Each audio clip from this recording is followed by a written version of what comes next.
ఇవాళ కామారెడ్డి పట్టణానికి ఆకాశ మార్గం ద్వారా తప్ప రోడ్డు మార్గం ద్వారా పోయే పరిస్థితి రోజు ఈ నిమిషానికి లేదు.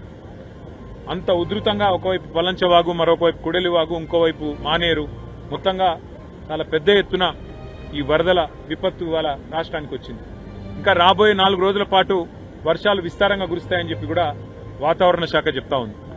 రాష్ట్ర ప్రభుత్వానికి మరి ఇంత జరుగుతుంటే, ప్రజలు ఇంత అవస్థల్లో ఉంటే, రాష్ట్ర ప్రభుత్వం ముఖ్యంగా గౌరవ ముఖ్యమంత్రి గారు మాత్రం నిన్ననేమో మూసీ నది సుందరీకరణ మీద వారు రివ్యూ చేసినట్టుగా చూసినాం.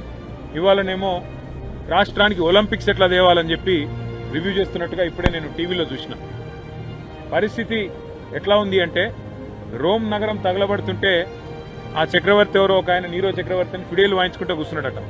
అట్లా రాష్ట్రం వరదల్లో ఉంటే మూసీ సుందరీకరణ ముఖ్యమా, లేకపోతే రాష్ట్రానికి ఒలింపిక్స్ అనే డిస్కషన్ ముఖ్యమా, లేకపోతే ప్రస్తుతం పంట నష్టం ఎంత జరిగింది, ఆస్తి నష్టం ఎంత జరిగింది, ప్రాణ నష్టం ఎంత జరిగింది, ఎంతమంది విపత్తుల్లో ఉన్నారు, ఇది చూసుడు ముఖ్యమా? గతంలో టీఆర్ఎస్ ప్రభుత్వం ఉన్నప్పుడు, కేసీఆర్ గారు ముఖ్యమంత్రిగా ఉన్నప్పుడు సామాన్యులను కూడా మేము ఆనాడు ఇరుక్కొని పోతే మంచిర్యాల జిల్లాలో గాని, భూపాలపల్లి జిల్లాలో గాని వెంటనే హెలికాప్టర్లు పంపి మరి సామాన్యుల ప్రాణాలు కాపాడడం జరిగింది. ఇవాళ మన హెలికాప్టర్లు, మన రాష్ట్రానికి సంబంధించిన హెలికాప్టర్లు బీహార్లో తిరుగుతున్నాయి, కాంగ్రెస్ పార్టీ ఎన్నికల ప్రచారంలో తిరుగుతున్నాయి, ఇంకెక్కడెక్కడో తిరుగుతున్నాయి తప్ప సామాన్యులకు మాత్రం అందుబాటులో లేదు.